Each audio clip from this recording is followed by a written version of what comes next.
Diesel की बढ़ती कीमतों के कारण हाल ही में यह देखने में आया है कि कतिपय लोगों द्वारा इंडस्ट्रीज फ्यूल्स को टैंकरों से अवैध रूप से बेचा जा रहा है। इससे बायोडीजल के नाम से किसानों को, ट्रांसपोर्टरों को व मान ढुलाई के ट्रैक्टरों को अवैध तरीके से बेचा जा रहा है। फ्यूल के इंडस्ट्री उपयोग हेतु रखा जाता है और इसको रिटेल रूप में इसको बेचना वर्जित है। इंडस्ट्रियल फ्यूल्स जीएसटी के दायरे में आता है, जबकि डीजल बेट के दायरे में आता है। इस अवैध बिक्री से एक तरफ शासन को राजस्व की हानि हो रही है, वहीं दूसरी तरफ चोरी छिपे बेचने से यह दुर्घटना को आमंत्रित करता है। इंडस्ट्रियल फ्यूल की मोटरयान में उपयोग वर्जित है, वाहनों को नुकसान पहुंचाता है। मध्य प्रदेश के कई जिलों में उस पर प्रतिबंध लगाया गया है कि जिले में सख्त कार्यवाही कर इस अवैध बिक्री को रोका जाए।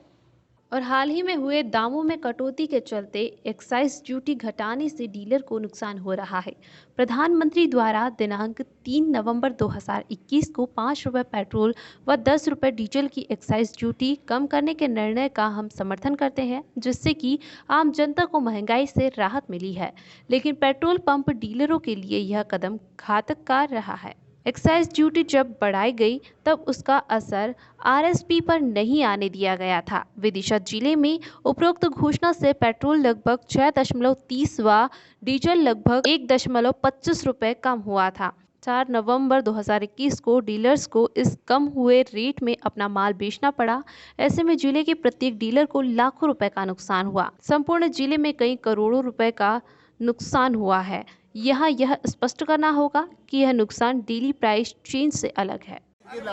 आज संपूर्ण जिले के हमारे पेट्रोल पंप एसोसिएशन के सभी बंधु इकट्ठे होकर माननीय जिला कलेक्टर महोदय के समक्ष हम लोग ज्ञापन दे रहे हैं। जो पिछले दिनों केंद्र सरकार और मध्य प्रदेश सरकार के द्वारा जो टैक्सेशन कम किया गया, उस टैक्सेशन के कारण हमारे डीलर बंधुओं का काफ़ी नुकसान हुआ है।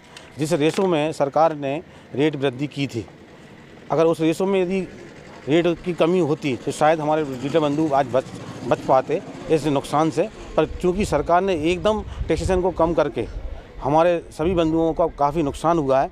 इन्हीं मुद्दों को लेकर एवं साथ में जो बायोडीजल बिक रहा है अवैध रूप से, उस संदर्भ में भी हम लोग आज ज्ञापन देने जा रहे हैं।